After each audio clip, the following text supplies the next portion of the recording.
दोस्तों, एक जवान लड़की दोपहर के 12 बजे के आसपास अपने पिता को खेतों में खाना देने के लिए जा रही होती है। जैसे ही वो आधे रास्ते पहुंचती है, तो दूसरी तरफ से गांव का सरपंच अपने एक दोस्त के साथ अपने खेतों का चक्कर लगाकर अपने घर वापस लौट रहा होता है। अब इस सरपंच की नजर इस लड़की पर पड़ जाती है, तो उसकी नीयत खराब हो जाती है और उसे हासिल करने के बारे में वो अपने दोस्त से बात करने लगता है, यानी कि प्लानिंग करने लगता है। दोस्तों, दोनों दोस्त जो होते हैं वो मान जाते हैं, लड़की के पास जाते हैं और उसे पकड़ के जोर जबरदस्ती करके गन्ने के खेत में लेकर पहुंच जाते हैं। उसके बाद दोस्तों, ये दोनों बारी बारी से उस लड़की के साथ जो करते हैं वो आप समझ सकते हैं। 1 घंटे तक ये दोनों उस लड़की के साथ करते हैं और उस लड़की को वहीं पर छोड़कर फरार हो जाते हैं। लड़की के अंदर इतनी ताकत नहीं थी कि वो अपने दोनों पैरों पर खड़ी हो सके, लेकिन जैसे तैसे करके वो खड़ी होती है और अपने पिता के पास पहुंच जाती है। वहां पर जाने के बाद दोस्तों, वो अपने पिता को पूरी बात बता देती है, अपने ऊपर हुए पूरी कहानी बता देती है कि कैसे गांव के सरपंच और उसके दोस्त ने उसके साथ जो किया है वो काफी गलत किया है। अब दोस्तों, जो लड़की का पिता होता है वो जब सरपंच का नाम सुनता है तो चुप हो जाता है, सहम जाता है, क्योंकि ये सरपंच काफी पावरफुल आदमी होता है, काफी इसकी जान पहचान होती है और इसके पास पैसे की कोई कमी नहीं होती है। उल्टा ऊपर से ही वो अपनी बेटी को चुप करने लगता है और कहता है कि हम तो बहुत गरीब हैं, हम इन लोगों का कुछ भी नहीं कर पाएंगे, ऊपर से उल्टा पुलिस ही हमें जेल में डाल देगी। लेकिन लड़की जो होती है दोस्तों, अपने पिता को कुछ ऐसी कड़वी बात कह देती है कि उसके पिता को ये बातें बुरी लग जाती है। उसके बाद लड़की का जो पिता होता है वो उस सरपंच और उसके दोस्त के साथ एक ऐसा कांड करता है दोस्तों, जिसकी हमने कल्पना भी नहीं की होगी। तो बड़ी ही रोचक और रहस्यमय कहानी है दोस्तों। इस कहानी से आपको एक बहुत बड़ी सीख मिलने वाली है और हमारी आप लोगों से एक छोटी सी रिक्वेस्ट है, अगर अभी तक आपने हमारे चैनल को सब्सक्राइब नहीं किया है तो हमारे चैनल को सब्सक्राइब कर लीजिएगा और वीडियो को लाइक कर दीजिएगा। चलिए दोस्तों, बताते हैं कि आखिर पूरी कहानी है क्या। दोस्तों, आज की हमारी सच्ची कहानी की शुरुआत होती है उत्तर प्रदेश के मुरादाबाद जिले से और इसी जिले के अंतर्गत एक गांव में एक बेहद ही छोटा और संपन्न परिवार रहा करता था। इस परिवार में एक शबनम नाम की लड़की रहा करती थी, जो कि अभी 12वीं क्लास में पढ़ाई लिखाई कर रही थी। शबनम पढ़ाई लिखाई में काफी होशियार थी, हर एक सब्जेक्ट में काफी अच्छे खासे नंबर आया करते थे।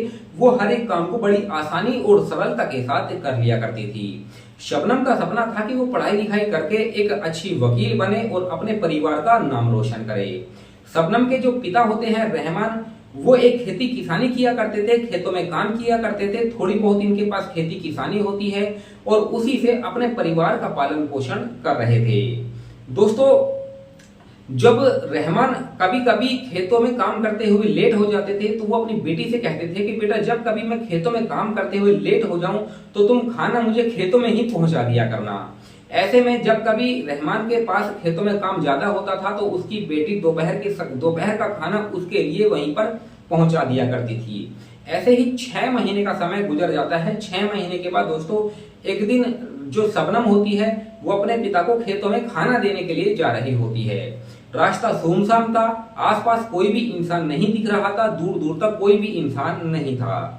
अब जैसे ही वो आधे रास्ते में पहुंचती है तो सामने की तरफ से गांव का सरपंच, जिसका नाम शिवपाल होता है, वो अपने एक दोस्त राजू के साथ अपने घर की ओर वापस जा रहा होता है।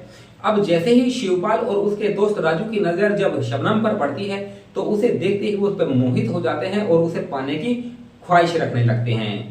दोस्तों, ये दोनों प्लानिंग करते हैं और शबनम के पास आ जाते हैं और शिवपाल और राजू उस शबनम के साथ जोर जबरदस्ती करके उसे खेतों में ले जाते हैं, एक गन्ने के खेत में ले जाते हैं। वहां पर जाने के बाद दोस्तों, आप लोग समझ सकते हैं कि ये दोनों बारी बारी से इन लोगों ने शबनम के साथ क्या किया होगा। 1 घंटे तक दोस्तों ये दोनों ये सब करने के बाद वहां से फरार हो जाते हैं और शबनम को उस हालत में छोड़कर, कमजोर हालत में छोड़कर निकल जाते हैं।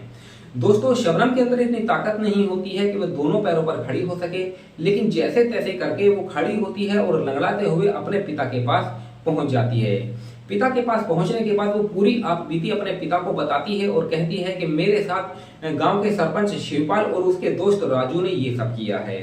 अब जब रहमान अपनी बेटी की बात ये सुनता है और शिवपाल का नाम जब सुनता है तो सन्न रह जाता है, चुप हो जाता है और उससे कहता है कि बेटा चुप हो जाओ, जो हमारे साथ हुआ हम सह लेंगे, लेकिन ये लोग काफी पावरफुल हैं, काफी पैसे वाले हैं, पुलिस में इधर उधर काफी अच्छी इनकी जान पहचान है। अगर हम पुलिस में जाते हैं तो उल्टा हमें ही पुलिस जेल में ठोक देगी और उल्टा सीधा केस हमारे ऊपर लगा सकती है। इतनी बात कह के दोस्तों जो रहमान होता है वो अपनी बेटी को घर पे लेके आ जाता है। घर में हाहाकार मच जाता है, घर के लोग रोने लगते हैं। लेकिन शबनम जो होती है वो अपने पिता को तरह तरह की कड़वी बातें कहती है, गाली देने लगती है और कहती है कि तुम्हारी बेटी के साथ इतना बड़ा सब कुछ कांड हो गया है और तुम कहते हो कि मैं चुप हो जाऊं। अगर तुम मेरे लिए कुछ नहीं कर सकते हैं तो तुम इस घर को छोड़कर जा सकते हो। अब रहमान को अपनी बेटी की ये बातें काफी बुरी लग जाती है। वो तुरंत ही खड़ा होता है और अपने एक दोस्त के पास पहुंच जाता है और वहां से अपने दोस्त से एक बंदूक की डिमांड करता है। दोस्तों इसका दोस्त बिना सोचे समझे रहमान को बंदूक दे देता है और 4 गोलियां भी दे देता है। दोस्तों जो रहमान होता है गोलियां लोड करता है और शिवपाल सरपंच के घर पर पहुंच जाता है और उसे बाहर बुलाता है। जैसे ही सरपंच बाहर आता है तो उसके सीने में वो 2 गोलियां दाग देता है। 2 गोलियां दागने के बाद दोस्तों शिवपाल वहीं पर गिर जाता है और मौके पर उसकी मौत हो जाती है। अब जो रहमान होता है वो राजू के घर भी जाता है, वहां पर जाके उसके भी 2 गोलियां मार देता है। अब आसपास के एरिया में दोस्तों काफी हड़कंप मच जाता है, तहलका सा मच जाता है, लोग इकट्ठा हो जाते हैं, पुलिस को बुला लिया जाता है। अब पुलिस जो होती है वो दोनों शवों को अपने कब्जे में लेती है और पोस्टमार्टम के लिए भेज देती है। पोस्टमार्टम के बाद दोस्तों इस केस की जब छानबीन की जाती है तो पता लगता है कि रहमान ने इन दोनों की हत्या की है। अब रहमान को गिरफ्तार कर लिया जाता है, थाने लेकर आया जाता है और फिर उससे पूछताछ की जाती है। तो रहमान अपने बेटी के ऊपर हुई आपबीती के बारे में पुलिस को बताता है। तो लेकिन जब पुलिस वाले जब दरोगा साहब उसकी ये बात सुनते हैं तो उससे कहते हैं कि भाई तुम हमारे पास भी तो आ सकते थे, हमसे भी तो मदद मांग सकते थे कि तुम्हारी बेटी के साथ इतना सब कुछ हो गया और तुम खुद ही कानून अपने हाथों में लेकर चले हो। ये कौन सा कानून है कि तुमने खुद कानून अपने हाथों में लिया? कम से कम एक बार हमारे पास आते, हम तुम्हारी बात को सुनते और इस आदमी के ऊपर हम कड़े से कड़ा एक्शन लेते। लेकिन रहमान ने किसी की नहीं सुनी और तुरंत ही उसने उन दोनों की हत्या कर दी। लेकिन दोस्तों अब अपराध तो हुआ था, अब उसको उसकी सजा भी होनी थी।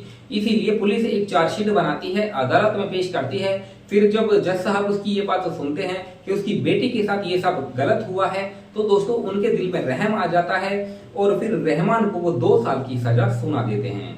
आज के समय में रहमान अपने किए की सजा जेल में भुगत रहा है। लेकिन दोस्तों एक बाप ने अपनी बेटी के ऊपर हुए जो अत्याचारों का बदला लिया तो मेरी नजर में तो ये दोस्तों काफी अच्छा हुआ। और आपकी नजर में क्या उसने सही किया या फिर गलत किया, आप हमें कमेंट सेक्शन में बता सकते हैं। चलिए मिलते हैं फिर किसी और वीडियो में, तब तक धन्यवाद।